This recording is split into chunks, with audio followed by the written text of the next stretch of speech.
Hello everyone and welcome to a new series on the channel, a little mini series I'm calling Quaros Reptile Park. So this little zoo series I'm doing is part of a mini competition on the BroNation Discord. So what the basic of the competition is that we have this small map area we have to work in, we have a few minimum requirements we have to fill out and just build a zoo in there. And they decided to do this now because since everyone's either quarantined or self-isolated, everyone's got a bit of time, so why not do some fun competitions while we just sitting around at home doing nothing. So anyway, for the competition I decided to go with the reptile park. As you can see, I know a few other people are doing reptile parks, but yeah, hopefully mine will be significantly different from theirs. And for any of you that wanted to see me build something more modern, I know there's one comment on one of my recent videos. Yeah, you go, I'm finally doing a little something more modern. This reptile park, I decided to make it like go with a super modern theme. I had like hold back to do a low budget theme because most of the reptile parks in South Africa where I live, they're all pretty low to medium budget. So I was like, maybe I should go low budget because that's realistic what's here. I'm like, no, let's build modern for change, because I really have to force myself to do modern stuff. It's weird. Most people have trouble building low budget, but I've forced myself to build low budget for so long that that's what I'm accommodated to. So yeah. And what the first exhibit you can see here is a monitor exhibit. It's just on the other side of the entrance, which I unfortunately didn't record. I wasn't sure if I was gonna time-lapse the series, but when I started this monitor exhibit, I was like, yeah, let's record it for the people.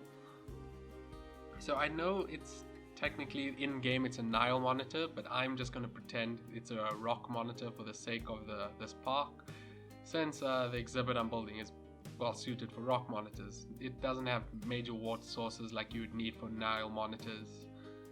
And I guess I could have been a bit more specific, said what kind of rock monitor, because I know I think there's like 4 subspecies. There's like black-throated, white-throated, and a few others, but I guess rock monitor's just fine, even considering that this isn't even a rock monitor. It's in-game it's a Nile monitor, but shush, I'm just pretending. So yeah, I have to see, just like put that water enrichment in there and putting a whole bunch of rocks around.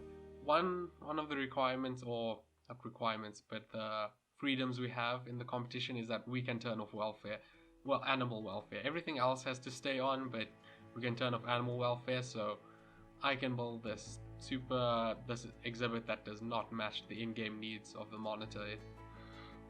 It's probably way too small, probably like not enough grass and a whole bunch of other things. I don't have feeding enrichments. The keepers can't even get in this main bit here.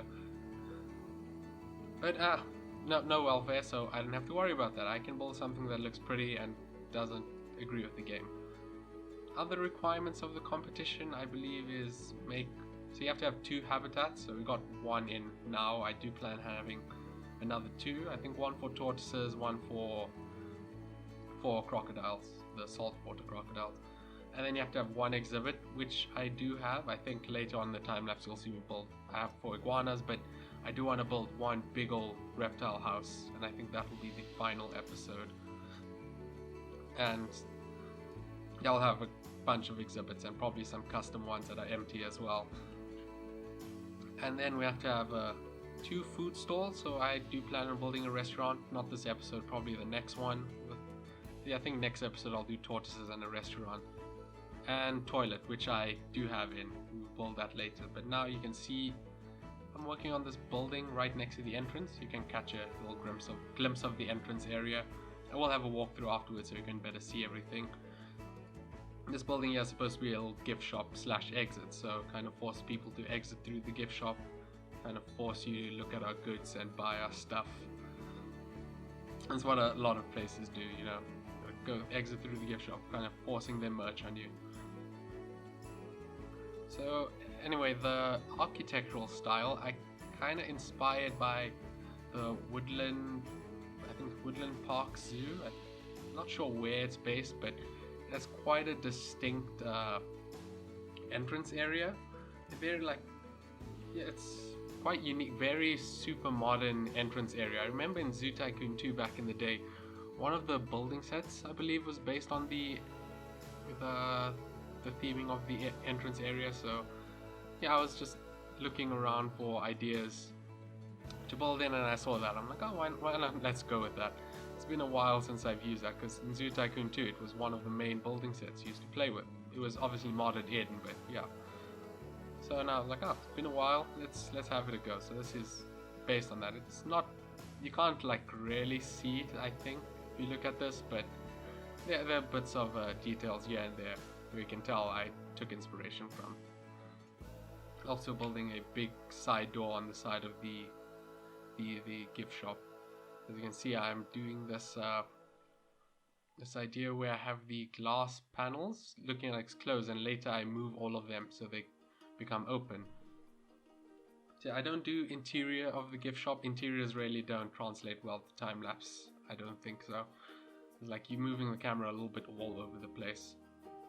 So might as well just have. I did it all off camera, but like I said, I will show everything afterwards. So yeah, I'm not quite too sure what else to talk about. I think maybe I'll just let the time lapse play for a little bit. Unfortunately, at the end of it, the time lapse did cut off. I wasn't paying attention and I ran out of storage space, so time lapse just stopped.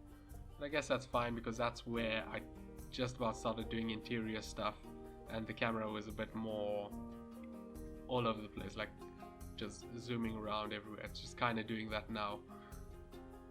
Oh wait, yeah, I can talk about this. I do a little, what we call implied exhibits. So I make a little terrarium box, or it's not a terrarium, it's like a little box with the glass panels, and put water in it. And then what I do is decorate it up with a whole bunch of plants and mulch and rocks, so it looks like a little paludarium. And what that's supposed to hold is, I think, turtles, like freshwater turtles, and probably some kind of fish in there. And so yeah, it doesn't in-game, can't function like that. We don't have any turtles, no way to actually make this exhibit. I wouldn't mind if Frontier gave us kind of animals that were like animatronics, kind of like the animals we had in Planet Coaster, our TMTK animatronics. You can just put them in there and they would just sit around. You just make these implied exhibits look a bit more full, a bit more realistic. But yeah, for now it's empty. You can just pretend maybe the turtles are hiding or something. As for the species of turtle that I decided to just put on the signs, I went with I think Amazon River, yellow spotted Amazon River turtle, which is a long name. And then I also decided to say, like, pretend that there's common mosquito fish in this exhibit. So I'm not too sure if that combination actually works. I looked up a bit, and I think that the turtle species I mentioned is mainly herbivorous when they're older, when they're adults, so they shouldn't eat the fish. And in this tank I also put some like root structures down so the fish can hide away if they need it from the turtles. And I believe mosquito fish are a type of minnow, so they might be easy to replace. So I think that combination will work. I don't know for sure. If anyone's better versed in ichthyology and herpetology than I am, if you know more about these turtles and fish, if you know, or just a combination of fish and turtles at work, please tell me so I can just update the sign so it's a bit more realistic. So yeah, as you may have noticed, this little turtle area is actually part of the bathroom area, so it's not in the bathroom. You can see the little cubicle on the side, but just outside the bathroom area you have the turtle. So I guess if you're going to the bathroom you can just be like, ooh, cool, turtles. And I do also put the iguana terrarium down. You'll probably see that at the end of the time lapse. And then, or maybe if you're just waiting for someone to come out of the bathroom, you can watch the turtles and the fish and the iguana while you're at it. So yeah, I just like this idea. And it's also, the window is on the other side of the gift shop, so while you're browsing for items you can maybe look through the window and see the turtles basking on the banks or swimming in the water. Yeah, so I believe there is time lapse is almost coming to an end. There's about like a minute left, so I'll just let the rest of it play and then catch you in the real time portion. Check you in a bit.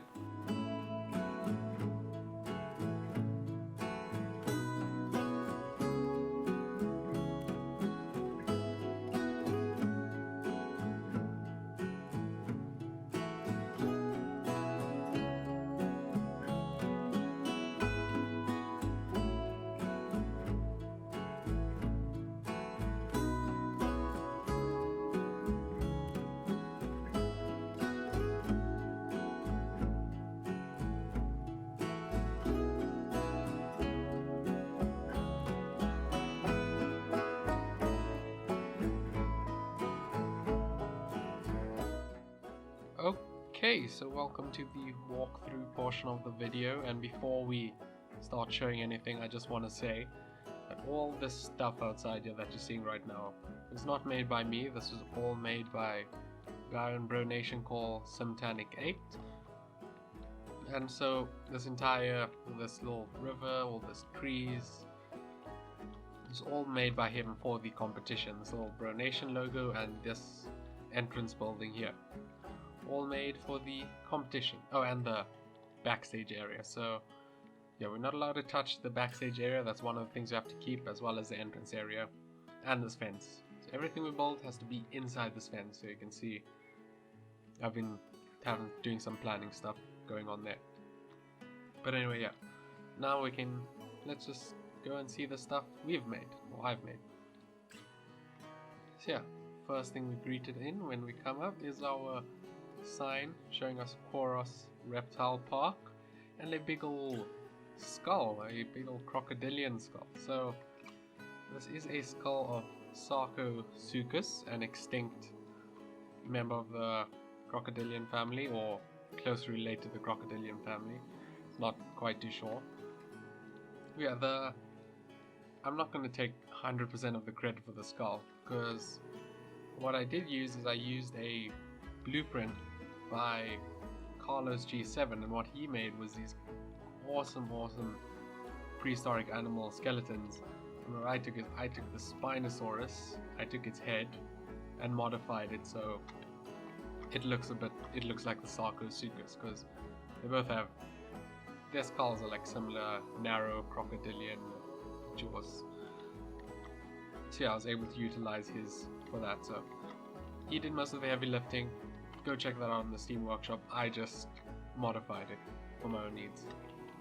So all credit goes to him. And same thing with these fonts. These are not my fonts. This is a Ricey font, of course, both of these.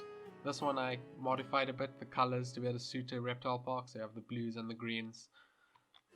Links for them, the blueprints will also be in the description. So yeah, another thing we also greeted with, if the big old extinct mega crocodilian skull doesn't draw you in, then maybe we have the iguana wall. Yeah, so what I decided to do is a little thing at, I believe, Ushaka Marine World, the village walk. They have a sort of reptile house area called Dangerous Creatures, which is just like a walkthrough, like a little walkthrough place that mainly has snakes, but it also has some lizards, frogs, spiders, and scorpions. And on the outside, sometimes they will bring the iguana out. The entire area is like a big kind of indoor / partially indoor, partially outdoor mall. And so they take the iguana outside and let it sunbath, and then guests can maybe interact with it. They allow people to pet it. So I decided we'll do the same thing here. We have the iguana come out.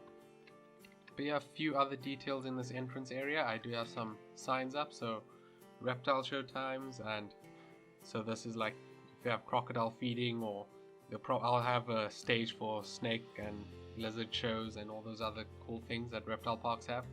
There's another sign saying need a venue, so what I'm thinking is I will build a deck for the restaurant and you'll be able to rent out that place. So that's another way for this park to make income, get money. Of course, here we have our information booth, posing as a ticket stand. And I've decided to keep this little barrier up there to keep the guests away from this pathway, because I want to have a big old building here, which means that if staff need to get to this area, they can't go. There'll be a building in the way, so they have to come through this door. So you want to keep this door open in case it's like an emergency or something, and staff can come through.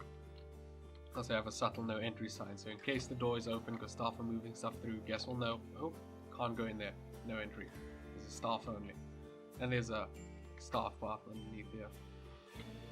Another thing for this building, with the stalls I'm doing, I'm trying to keep them realistic, so I know the staff, they just jump over the counter if they want to get in and out, but I decided just add a door here, a door at the back, just gives a touch of realism.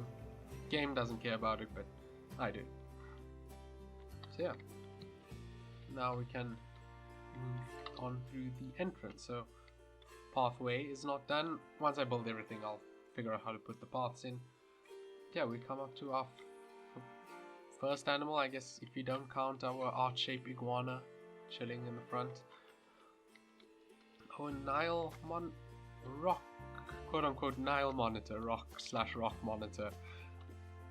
So yeah, this is his little exhibit. This is also kind of based on the rock monitor exhibit at Ushaka Marine World's Dangerous Creatures, because along with the iguana that's outside, they also have this rock monitor exhibit that's also outside, so guests can come in and see the monitors for free. I'll probably put a picture up of both the iguana and the rock monitor exhibit, so you can kind of see how it is. So yeah, they'll kind of just lure people in, and people are like, ooh, there's cool little lizards here, let's go pay money and go inside to see the actual animals. Although in this case the iguana is inside, you would have had to pay already. The iguana, the monitor is already inside, and you would have to have paid to come in.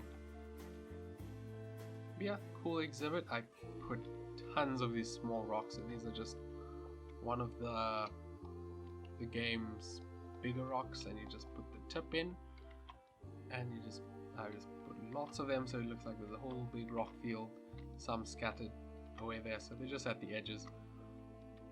And we have his pool and his little feeder thing. I don't know, welfare's off, so he doesn't need to eat. He just sits on this rock here mainly.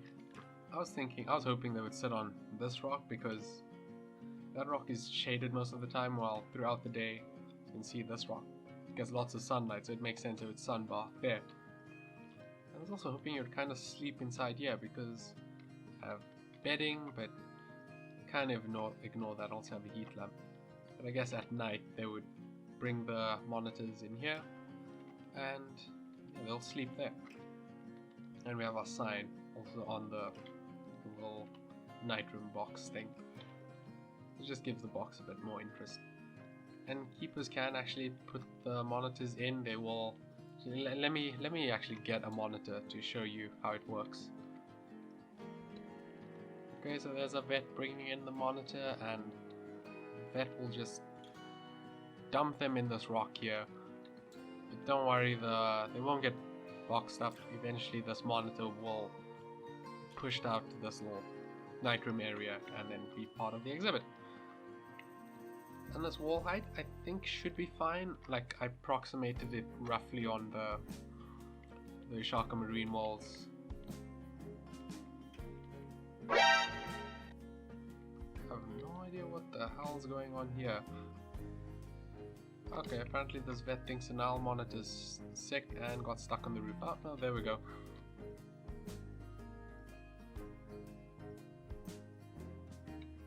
Okay. That was weird, but yeah. So this height should be fine. The monitors can't climb up. They might like reach, like, unless they're like reaching on the glass, they'll get like about here. And unless the guest sticks their arm in there while the monitor's up there, they really shouldn't get bitten. And especially, like, it'll only be an adult that can stick their arm in there. A child, unless they climb over this, wouldn't get bitten by a monitor. So it should be pretty people safe, at least child safe. Oh, and I almost forgot to show I did more than the interior in this. I actually added a guillotine gate, and it has a little wire that hooks up here. It connects to the light, and I assume the wire would run to like a motor that will open and close it, and would be controlled by this little box here. So it does look like a little locked box, so no guest can come and mess with the gate, and assume there'll be switches to control the gate and probably the lights as well. So yeah, and this light, what is it? Should turn off and on at night as well. So yeah, has the proper tent that you need for that you'll usually see these lights have. So yeah, I'm doing a little bit of interior work, putting a lot of detail into the zoo. So yeah, next exhibit, or exhibits should I say, we have the bathroom area. I have a sign saying toilets, because I imagine it'd be pretty easy to not see the toilets in this place, since it's all the way hidden in this corner. So I'll probably have some signs around the park pointing at the toilets, since it will be hard to find. But yeah, signs saying toilets. And it's not only a toilet, we have our turtle exhibit here. I utilized new fig roots, as well as these new, what are they called? I forgot what they're called. Bromeliad, yes.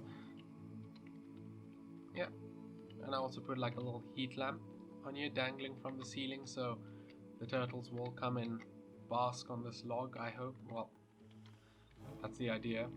I'm not sure if this heat lamp is realistic dangling so high, but I don't know, in-game heat lamps also dangle pretty low, so I decided just keep it. Here we have the sign, so yellow spotted Amazonian river turtle, common mosquito fish.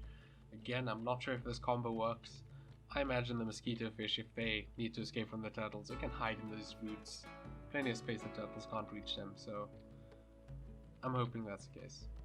And here we have our green iguana, so a little bit of terrarium customization, a little taste of what I'm going to be doing for the major reptile house I'll build eventually over there. Actually, wait. Yeah. So what I did is I just put a plaster wall in there, divided this place in half, so it's a bit more of a realistic size. I put a branch in here, so the iguana can't sit on this branch, this is completely added in. But it just looks like the iguana can sit on there and soak in the heat lamp, or sit on the rock if it doesn't want that much heat. And he decided to come to this half of the exhibit and show his face to us.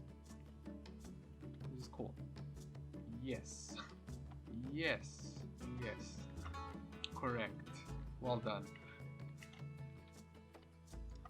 And here we have, I decided, cool little thing with the text, keep it in the exhibit. Yeah, on the back of the wall. You can come read facts about your iguana. And we have doors leading to a backstage area, which we'll see in a minute. I actually did a bit of an interior there. And of course, bathroom. And since the in-game bathroom signs were a bit big, I decided to make my own custom art shape, kind of stylized men and women restroom signs. So yeah. And one of the last things I'm going to show is the gift shop. So another blueprint I have to give credit to, another creator I have to give credit to for making blueprints is Plastic Swans, who made this cool little gift shop blueprint, which I will link in the description. And I've taken some of the items and modified some of the others to create the gift shop items. Yeah, so we have t-shirt rack, got this little rack selling random things. Here's where I went with my own stuff, and we have fans and we have pineapples. So yeah, I'm not sure why you want to buy a plastic pineapple from a reptile park, but it's there. Get a few other random thingies, I'm not sure what these would be. These are folded up t-shirts. These are other random thingies, I don't know, maybe soap or something. And these posters. So yeah. And I of course put just a memento in this place. And like I said, putting indoors in the stalls, even though the staff will just jump over this.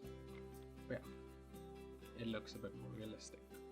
And like I said, I kind of went a bit all out with the interiors. Okay, well, not all out, but I'm doing interiors now and again, putting a lot of detail in this park. So we've got a little tap in this place, a little switch to turn the lights off and on, even there's been a light there, and a fridge or a cupboard or something just to store stuff, and doors that leads to the iguana and to the turtles. So yeah, of course, here's the exit, forcing people to exit through the gift shop. And one more thing I want to show you before we end the video is this place at night, because I properly did the lighting in this place. I'm quite happy with. Got these little spotlights all along there. And what I did was I did hide these New World area lights in some places because they are very bright. Like these spotlights don't light up that much, but you put these in and it will light up the area a bit more. Just sink them in the ground and sticking up a little. Yeah. Added lights in the ticket booth. There's lights underneath the doorways.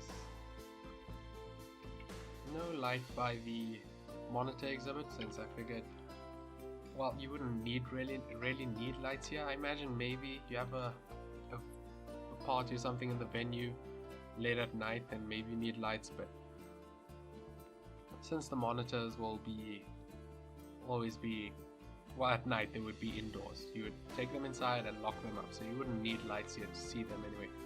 Oh, it's finally going on this rock, but it's the middle of the night, so there's no sun for you to bask in. Very well done. I also took the two smallest monitors I could find on the workshop, just so they looked a bit smaller and made the exhibit seem a bit more of an appropriate size. Or just, yeah, make the exhibit seem bigger than it is. Gift shop also, lots of lights in here. This butterfly is also part of the new South American DLC and is a light itself, so it emits a bit of light. And we've got some lights in the reptile, the bathroom place, sorry. Ah, Iguana moved. He's not chilling on the tree. And you can see the heat lamp is a working lamp, has a bit of an orangey hue. And again, yeah, I think in the floor I hit another one of these area lamps, so it just makes the area seem a little bit more brighter. And want to go check from the outside. The bathroom doesn't have an interior, there's just these plastered off windows here, just to kind of give the illusion that there's windows. And what I did was I took some of the signs, let me see if I can grab one, and sunk them into the plaster windows, so at night kind of looks like there's light emitting, but there's nothing actually there. So if I go back into daytime, you can see it's just dark there, whereas the places where I actually have interiors, you can see inside. Same thing with the gift shop. So I'm happy with that. I really like doing this where you have windows you can actually look into, but yeah, I couldn't really add an interior to the bathroom because, well, one, I want to get this project done on time, and two, there's already this big cubicle thing. Frontier already has this big void you go into when you go into the bathroom, so it's kind of hard to add an interior to that. But yeah, I think that's it for first episode. Next episode, I think I said this already, but do tortoises and restaurants. So it's probably nothing that grand, but I hope you all still check out. Come here and see it. Yeah, anyways, thank you for watching, and I'll hopefully see you in the next episode. Bye!